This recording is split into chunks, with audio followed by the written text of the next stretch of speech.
The candles had already burned down to stubs by the time I gave Diane her last gift. Everyone else was gone.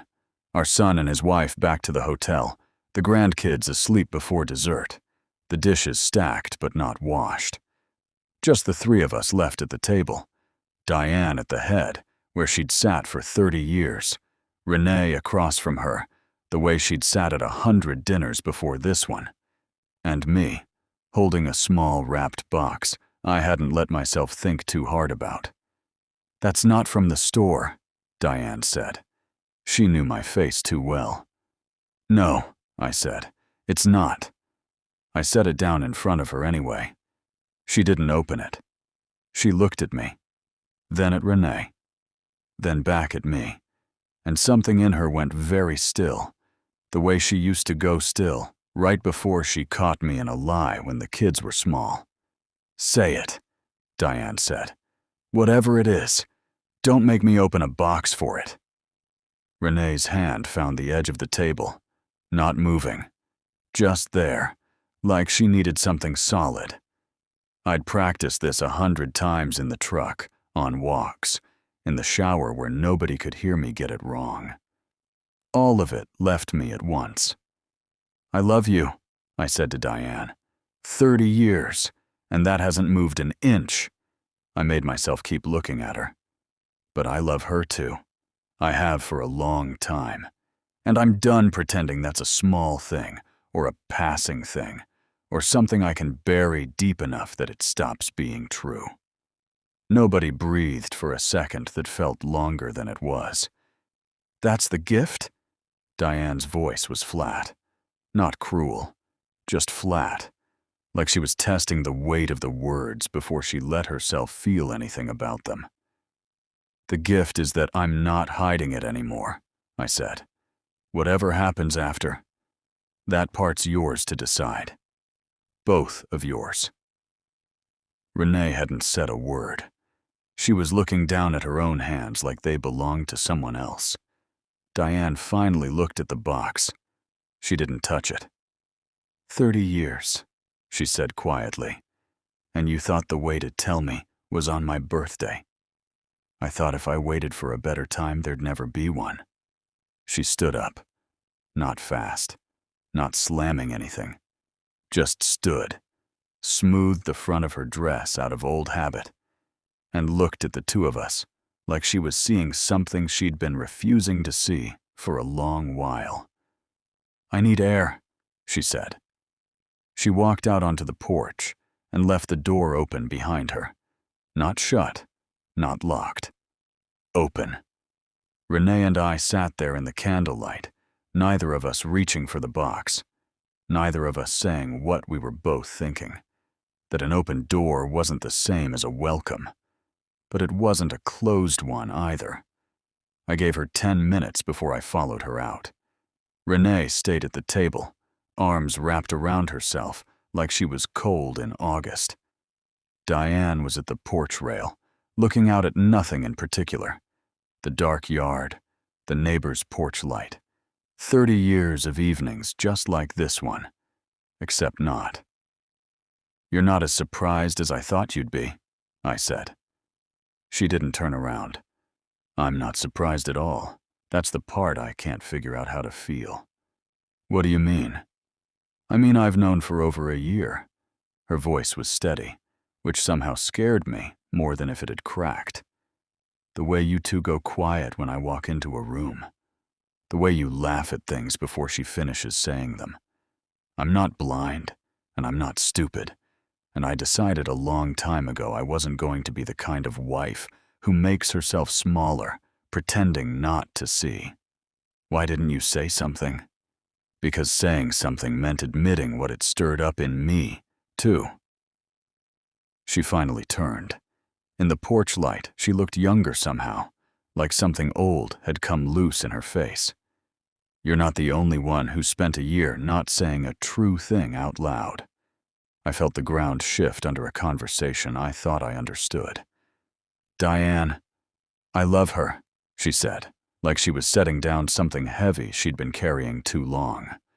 "Not the way you love her, or maybe exactly the way you love her, I don't know anymore. 20 years, and I never let myself finish that thought. It felt like betraying you just to think it. Behind us, through the screen door, I heard a chair scrape back. Renee, standing. "She's leaving," Diane said, and for the first time I heard something break loose in her voice. "Go stop her," I said. "Or don't. But don't let her walk out that door thinking she doesn't belong in this."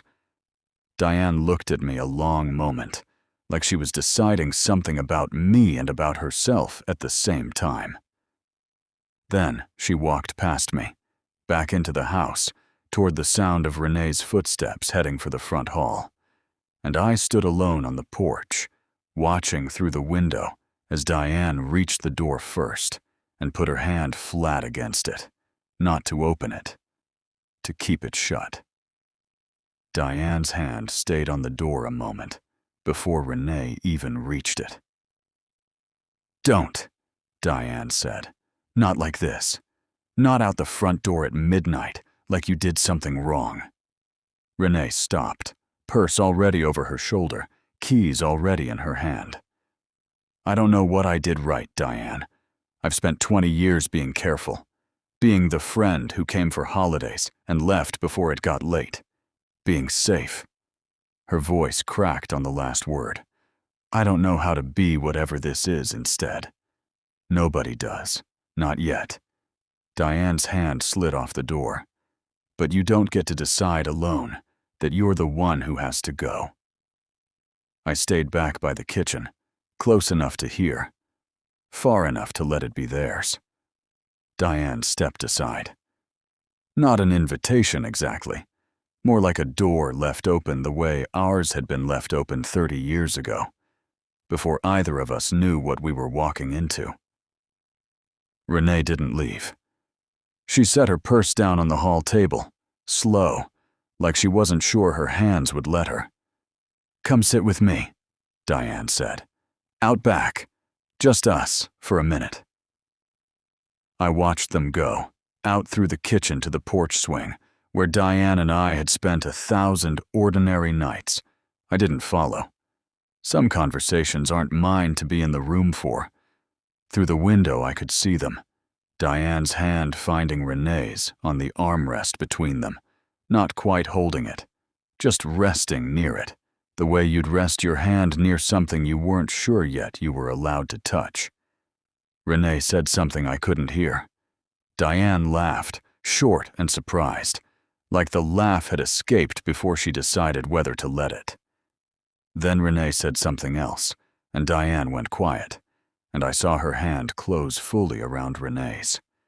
I stood at the window a long moment, 30 years of my own certainties rearranging themselves in real time, watching my wife and the woman I loved find something between them that had nothing to do with me, Abadala, and everything to do with what came next for all three of us. Neither of them looked toward the house. I didn't know yet if that was an ending or a beginning. It was Diane who finally called us back to the table.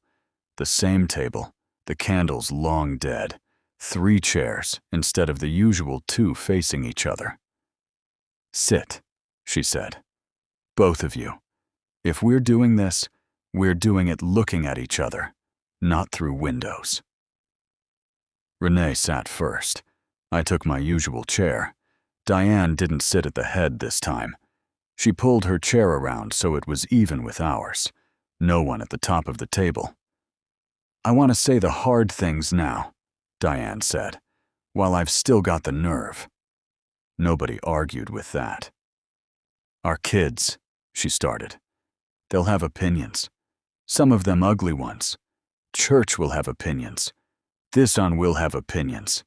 I've spent 60 years caring what this town thinks of me, and I don't know yet if I've got it in me to stop." "None of us know that yet," Renee said quietly. "No, but I want it said out loud before we go any further, so nobody's surprised later by how hard it gets." I reached for both their hands at once, one on each side of me.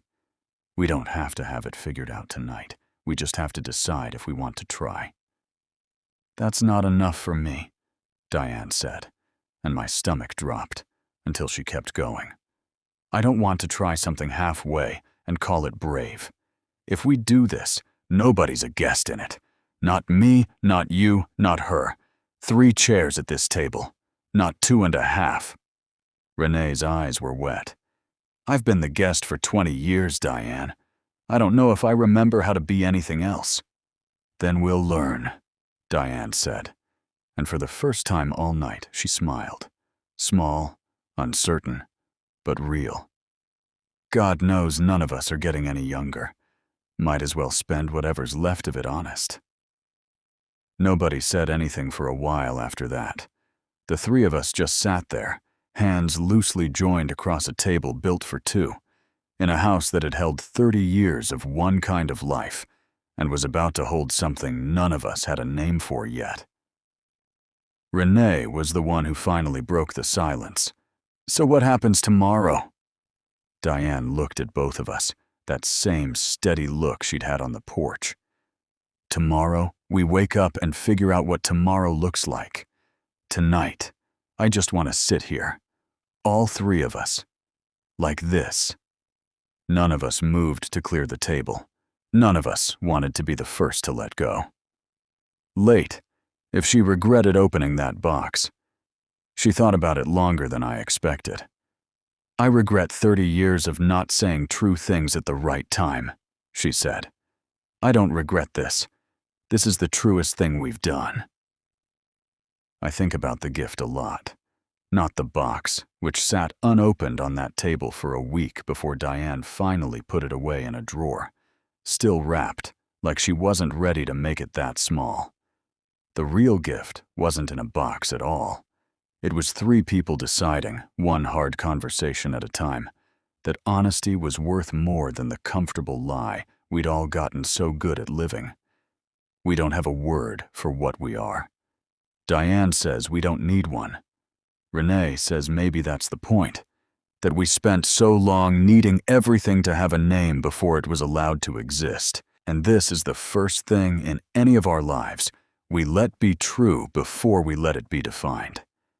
Some nights, the 3 of us just sit on that porch swing, too crowded for 3, but nobody willing to say so, and watch the same dark yard I stood in that first night, not knowing if an open door was an ending or a beginning.